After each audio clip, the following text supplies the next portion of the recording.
Hello everyone, मेरा नाम है अक्षित चौधरी और आज जो 7 दिसंबर की जो एग्ज़ाम हुई थी दिल्ली पुलिस की, तीनों शिफ्ट में जितने भी मैथ और रीजनिंग के जो क्वेश्चन आए थे उसको अपन इस वीडियो के माध्यम से डिस्कस करेंगे। और अभी तक आपने इस चैनल को सब्सक्राइब नहीं कर रखा है तो सब्सक्राइब जरूर कर लें, साथ में बेल आइकन को भी प्रेस कर लें ताकि जो भी नेक्स्ट वीडियो है उसका नोटिफिकेशन आप लोगों को मिलता रहे। इसके साथ ही आपको किसी मैथ्स में किसी भी क्वेश्चंस में प्रॉब्लम आ रही है तो एक ग्रुप का लिंक मैं डिस्क्रिप्शन बॉक्स में डाल देता हूँ, उसको आप ज़रूर ज्वाइन कर लेना। साथ में उस ग्रुप में आप वो प्रॉब्लम अपनी शेयर करना, आपको आंसर ज़रूर मिलेगा। क्वेश्चन नंबर 1 दे रखा है, चक्रवर्ती और साधारण ब्याज का 2 साल का अंतर दे रखा है और ब्याज की दर दे रखी है, तो मूलधन अपन को पूछा कितना होगा। अब देखो, चक्रवर्ती ब्याज और साधारण ब्याज का 2 साल का अंतर 1320 है। तो चक्रवर्ती ब्याज क्या होता है, मान लो मूलधन ए है, ठीक है, और ए इंटू 100 प्लस आर, तो 100 प्लस आर, आर कितना 10/100 की पावर 2, समय कितना है 2 माइनस ए, ठीक है। तो ये तो आ गया चक्रवर्ती ब्याज। अब इसमें से साधारण ब्याज घटाएंगे तो तभी तो अंतर होगा। तो साधारण ब्याज कितना होगा, ए इंटू आर, आर कितनी है 10 इंटू समय कितना 2/100 बराबर 1320, ये टोटल ब्याज है। अब देखो 100 और 10 110, 110/100 है, तो ये कितना है 11/10। तो ए इसमें से कॉमन ले लूँगा मैं पूरे में से, ठीक है। तो ये 11/10 है, तो स्क्वायर करूँगा तो 121/100, 121/100 माइनस 1 माइनस 10 का दुगुना 20/100, ठीक है। तो ये कितना हो गया 1320। अब ये कितना हो गया ए 100 इस माइनस 121 में से 100 घटाऊंगा तो ये कितने 21 माइनस 20/100 बराबर 1320। अब देखो 21 और 20 का अंतर 1, तो यहाँ पे तो आ जाएगा ए बराबर 1320 और 2 जीरो आगे चले जाएंगे, तो ये जो राशि है वो आ गई। तो मूलधन कितना है, यह है 1,32,000 रुपये। तो अपना मूलधन अपने पास आ गया। अगला क्वेश्चन दे रखा है ए और बी का अनुपात, बी और सी और डी का अनुपात दे रखा है। तो ये अनुपात कितना दे रखा है 1:2, 3:4 और 3:8। तो टोटल अनुपात ए अनुपात बी अनुपात सी अनुपात डी कितना हो जाएगा, ए अनुपात बी अनुपात सी अनुपात डी हो जाएगा 3 का 3 से गुणा 9, 9 का 1 से गुणा 9, ये तो हो गया ए का। अब बी का होगा वो 3 का 3 से गुणा 9, 9 का दुगुना 18, ये हो गया बी का। सी का कितना हो जाएगा 3 का 4 गुणा 12, 12 का दुगुना 24, ये हो जाएगा सी का। और डी का लास्ट वाला 8 का 4 गुणा 32, 32 का दुगुना 64, ठीक है। ये हो गया ए बी सी और डी का अनुपात। अब देखो अनुपातों का योग कितना है, अनुपातों का योग 4 4 8 8 8 16 16 9 25 का 5 और 6 2 8 1 9 9 और 2 11, 115 है अनुपातों का योग दे रखा है। तो टोटल धन दे रखा है 36,225, तो 115 का मान दे रखा है 36,225। तो पूछा किसका है, सी का धन। सी का धन कितना है 24, 24 का मान पूछा है। तो 24 जिसका मान पूछा है उसको ऊपर लिख देते हैं, जिसका मान दे रखा है 115 का दे रखा है, कितना दे रखा है 36,225। तो ये मैं इस प्रकार से लिख देता हूँ। अब देखो इसको काट दो, 23 का 5 गुना होता है 115, तो ये तो हो जाएगा 5 बार, ठीक है। और ये 23 का 1 गुना 23 बच्चे कितने 13, 132। 23 का 5 गुना होता है 115, ठीक है, बच्चे कितने 17, 172। अब 23 का 7 गुना होता है वो 161 होता है, तो 23 का 7 गुना 161, बच्चे कितने 161, तो 10 और 11 वापस 15। 23 का 5 गुना होता है 115, तो ये बच गए।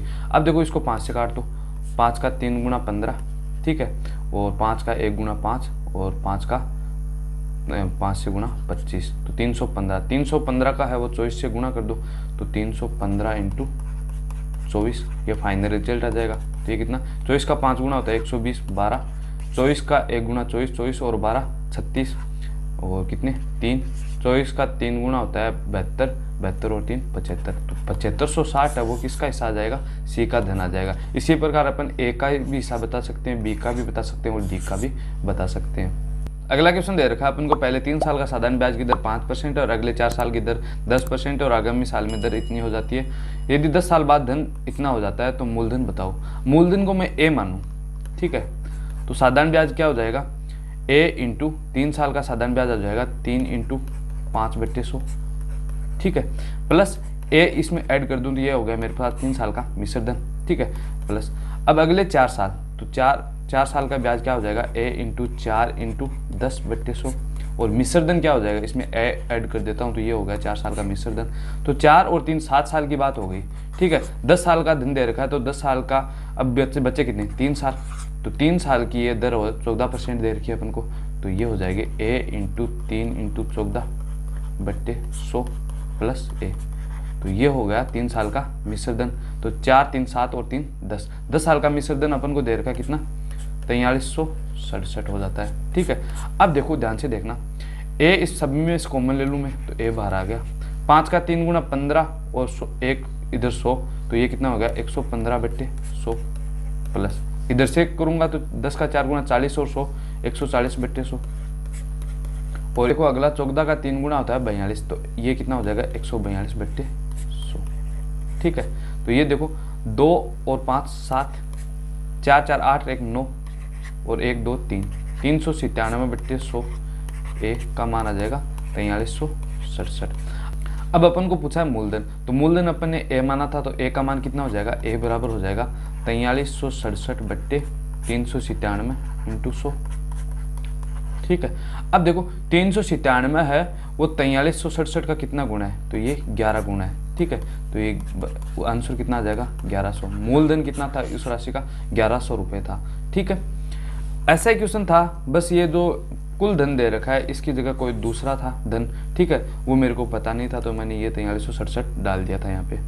अब ये क्वेश्चन दे रखा है, अब इसमें 2 आंसर हो सकते हैं। देखो 15 और 3 18, ठीक है, तो 90 और 3 93 भी हो सकता है। ठीक है, और 15 यदि ऑप्शन में 93 था तो 93 भी राइट आंसर है। ठीक है, यदि अब देखो 15 का 6 गुना 90 है, तो 18 का 6 गुना कितना 108, तो 108 अपना राइट आंसर हो जाएगा। दोनों तरीके, दोनों आंसर सही हैं। अगला क्वेश्चन दे रखा है, भाज्य ज्ञात करो यदि भाजक भागफल का 18 गुना और शेषफल का 24 गुना, जबकि शेषफल अपन को दे रखा है 9 हो। तो शेषफल अपन को 9 दे रखा है, तो देखो भाजक बराबर होता है, भाजक बराबर अपन को दे रखा है भागफल का 18 गुना, भागफल का 18 गुना। ठीक है, और शेषफल का 24 गुना, तो ये हो गया शेषफल का 24 गुना। ठीक है, शेषफल अपन को दे रखा है 9, तो भाज्य कितना हो गया 9 इंटू 24।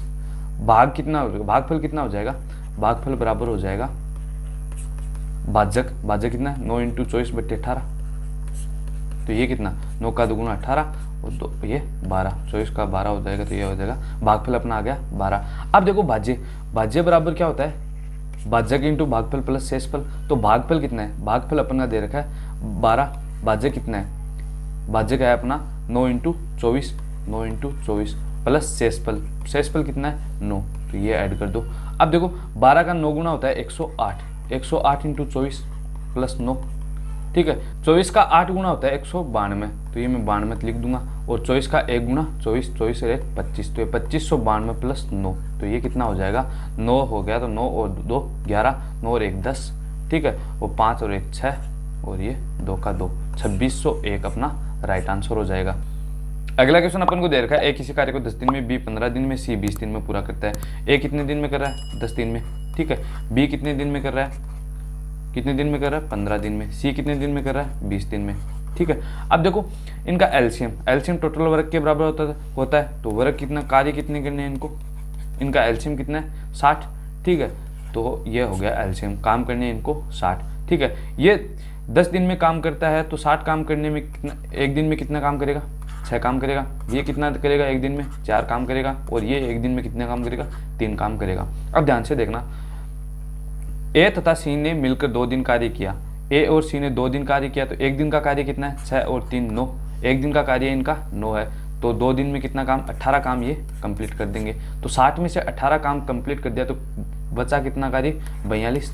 ठीक है, अब देखो ए के स्थान पर बी कार्य करने लग गया, तो एक को तो यहाँ से ए ने तो छुट्टी ले ली मान लो। ठीक है, और यहाँ से बी आ गया इसकी एक की जगह, तो बी अब आगे है, बी एक दिन का काम कितना है 4, और सी का एक दिन का काम कितना है 3, तो एक दिन का दोनों का काम कितना 7 काम। ठीक है, तो 42 काम करने में कितने दिन लगेंगे, तो 42 बट्टे 7 बराबर 6 दिन। ठीक है, अब क्या किया है, कुल मिलाकर कार्य कितने दिन में पूरा हुआ, तो 6 दिन तो ये हो गए ए और सी का जो 7 कार्य था, तो 6 और 2 कितना 8 दिन, टोटल वर्क कितने दिन में कंप्लीट हुआ 8 दिन में। अगला क्वेश्चन अपन को दे रखा है, ए तथा बी एक काम को 36 दिन में कर सकते हैं, तो ए तथा बी कितने दिन में कर सकते हैं 36 दिन में, तो ए प्लस बी कितने दिन में कर रहे हैं 36 दिन में। ठीक है, और इसी प्रकार बी और सी 60 दिन में कर रहे हैं, तो बी प्लस सी कितने दिन में कर रहे हैं 60 दिन में कर रहे हैं, और ए और सी 45 दिन में, तो ए प्लस सी कितने दिन में कर रहे हैं 45 दिन में कर रहे हैं। अब देखो सी अकेला उसे कितने दिन में कर सकता है, तो अपन पहले ज्ञात कर लेते हैं काम कितना है, टोटल काम कितना है। ठीक है, तो 36 होता है 9 का 4 गुना। ठीक है, और 60 होता है वो 5 इंटू 3 इंटू 4 होता है। ठीक है, 45 होता है 9 इंटू 5 होता है। अब इनका एलसीएम कितना हो जाएगा, 9 के लिए 9 ले लूँगा। ठीक है, 4 के लिए मैं 4 ले लूँगा और 5 के लिए मैं 5 ले लूँगा। तो 9 का 4 गुना और 5 गुना, 5 चौक 20, 20 का 9 गुना 180। टोटल हो गया एलसीएम कितना आ गया 180। तो 36 का 5 गुना होता है 180। ए और बी एक दिन में कितना काम करते हैं, 5 काम करते हैं। बी और सी एक दिन में कितना काम करते हैं, 60 का 3 गुना होता है 180, तो ये 3 काम करते हैं। 45 का 4 गुना होता है 180, तो ये एक दिन में कितना काम करते हैं, 4 काम करते हैं। अब पूछा अपन को सी अकेला उसे कितने दिन में कर सकता है, तो सी कौन कौन से में, सी है इसमें और इसमें, 3 नंबर में और 4 नंबर में, तो और ए में नहीं है। तो इन दो को तो ऐड कर दो, तो ये कितना हो जाएगा, ए प्लस बी प्लस 2c बराबर एक दिन का काम कितना हो जाएगा, 7। ठीक है, और इसमें से मैं ए प्लस बी का एक दिन का काम घटा देता हूँ, तो ए प्लस बी का मान दे रखा है 5, तो 2c बराबर हो जाएगा 7 माइनस 5 बराबर 2, तो ये 2, तो सी का एक दिन का काम 1।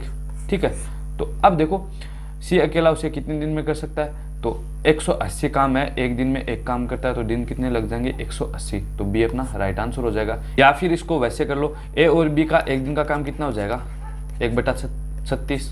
ठीक है, और बी और सी का एक दिन का काम कितना हो जाएगा, 1/60, और सी और ए का एक दिन का काम कितना हो जाएगा, 1/45। अब देखो अपन को पता है सी किस किस में है, सी अपन को चाहिए, सी का मान अपन को चाहिए, तो सी एक इसमें है और एक इसमें है। ठीक है, तो इन दो को तो ऐड कर दो, तो ए प्लस बी प्लस 2c बराबर आ जाएगा, और इसमें से इसको घटा दो, तो ये माइनस ए माइनस बी। ठीक है, बराबर आ जाएगा 1/60 प्लस 1/45 माइनस 1/36। ठीक है, अब इनको एलसीएम लेके वैसे कर लेना, जो दिन आएंगे वो सी के आएंगे। ठीक है, दोनों एक ही तरीके हैं, किसी भी तरीके से आप कर लो चाहिए। दो शंकुओं के आयतनों का अनुपात दे रखा है 1:4। शंकु का आयतन कितना होता है, 1/3 पाई आर स्क्वायर एच। ठीक है, तो दो शंकुओं का आयतन दे रखा है 1:4, तो 1/3 पाई आर स्क्वायर 1 R1 का स्क्वायर H1 बट्टे 1/3 पाई R2 का स्क्वायर और H2 बराबर दे रखा है 1/4। ठीक है, अब देखो 1/3 पाई से 1/3 पाई कैंसिल हो गया, तो R1 स्क्वायर H1 बट्टे R2 स्क्वायर बट्टे H2 बराबर दे रखा है 1/4।